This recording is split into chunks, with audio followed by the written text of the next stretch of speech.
There's something undeniably seductive about the superhero myth. The promise that a single extraordinary figure can transcend their ordinary life, lift entire cities with their bare hands, and become an icon that outlives them.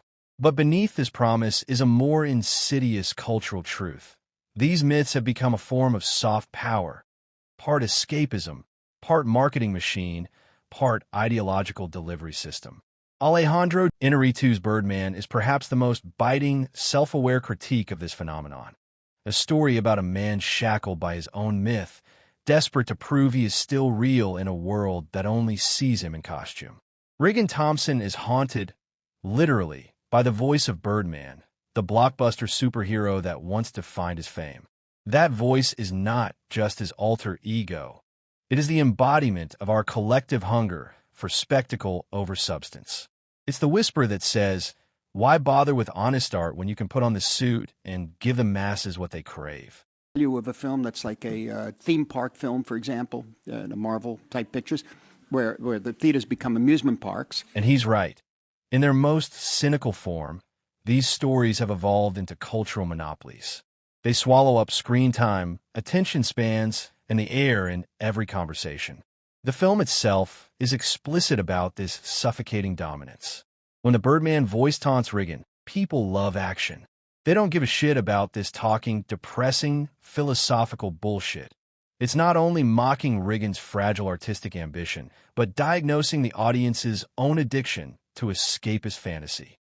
But this critique isn't about dismissing superheroes wholesale. Representation, after all, does matter. Seeing Black Panther on screen mattered to millions. Wonder Woman mattered. Spider-Man swinging through Queens mattered.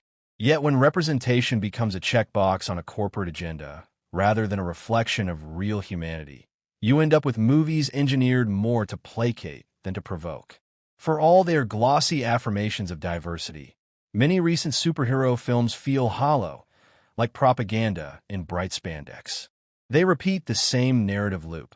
Assemble the heroes, fight the disposable villain, tease the next sequel. And so the cultural fatigue sets in. A generation raised on the promise that superheroes are the modern myths now senses that the myths have lost their soul. This is the environment Regan lives in, a world that believes an actor is only as valuable as the IP attached to him, that he must eternally be Birdman. He is a man typecast by his greatest success. And that's the tragedy many performers face in our era of franchise monoculture. The role that elevates you can also entomb you. Michael Keaton's own casting in Birdman is an elegant, metatextual irony. He himself having once been Batman, having once stared down the same anxiety that you can never again be respected as an artist because you wore the mask. There's a deep artistic insecurity that runs through every frame of the film. It's in the way Regan paces backstage, doubting the legitimacy of his work. In the way he can't tell whether his hallucinations are madness or a final creative spark.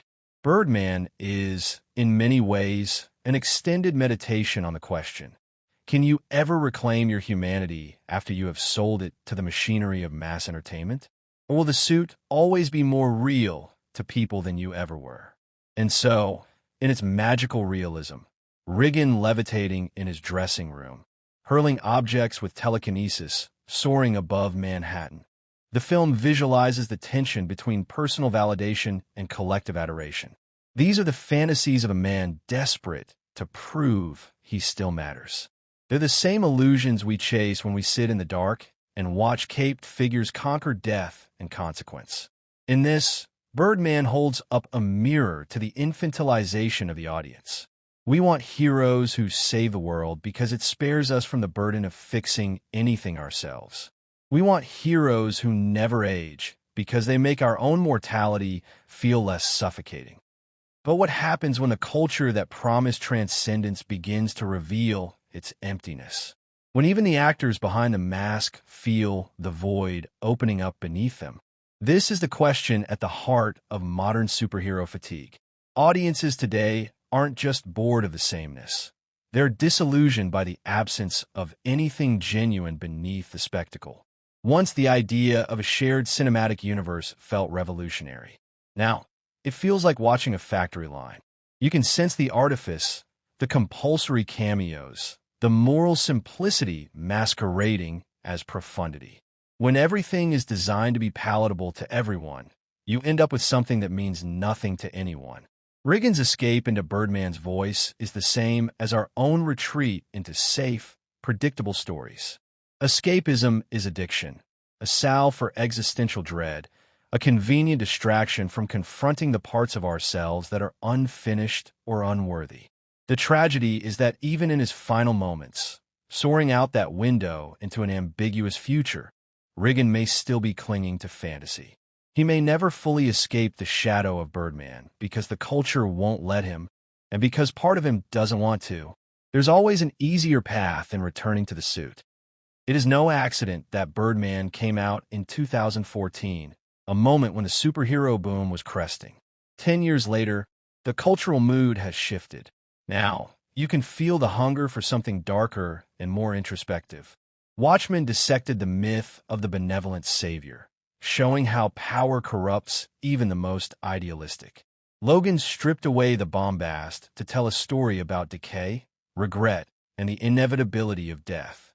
The Boys savages the corporate commodification of heroism, revealing it as an engine of manipulation and propaganda. These stories reflect a collective disillusionment. Superheroes are no longer the fantasy we trust to save us. They have become mirrors for our own hypocrisies and failures. Birdman anticipated this darker turn. It saw the inevitable collapse of the superhero's moral purity under the weight of commercialism. It understood that these narratives could no longer pretend to be about good triumphing over evil. Instead, they're about brands triumphing over culture, about IP conquering individuality. The way Riggin is reduced by tabloids to that washed-up Birdman guy is not an exaggeration. It is exactly what happens in an ecosystem that measures worth in attention rather than sincerity. This is why Birdman is such an uncomfortable watch. It exposes the emptiness behind the mask and asks whether we, the audience, are complicit in keeping it there.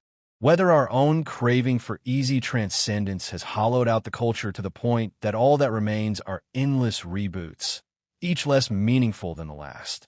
And yet, despite its cynicism, there's also something painfully human about Riggin's struggle. The desire to be loved by millions while still being taken seriously. The hunger for a single moment of truth in a world that demands perpetual performance. The question of whether any of us can ever be seen as we really are, or whether we will always be reduced to the most marketable version of ourselves. Birdman is less a condemnation of superheroes as an idea than a critique of what the culture has done to them. It mourns the loss of authenticity. It grieves for the artists trapped in costumes they can never take off, and it laments that, in our desperation to escape the uncertainty of being human, we have created a culture where transcendence is manufactured on an assembly line, packaged as entertainment, and sold back to us as meaning. But there is also a cautionary hope embedded in its final moments. That maybe, just maybe, the only way out of the cycle is to jump, to leap out of the window of collective expectation and into something less certain but more alive. Whether Riggin's flight is real or imagined is ultimately irrelevant. What matters is that, for a moment, he has chosen something other than the script that was written for him. In that moment, he becomes something more than Birdman. He becomes the possibility that there is life beyond the mask. As audiences, we face the same choice.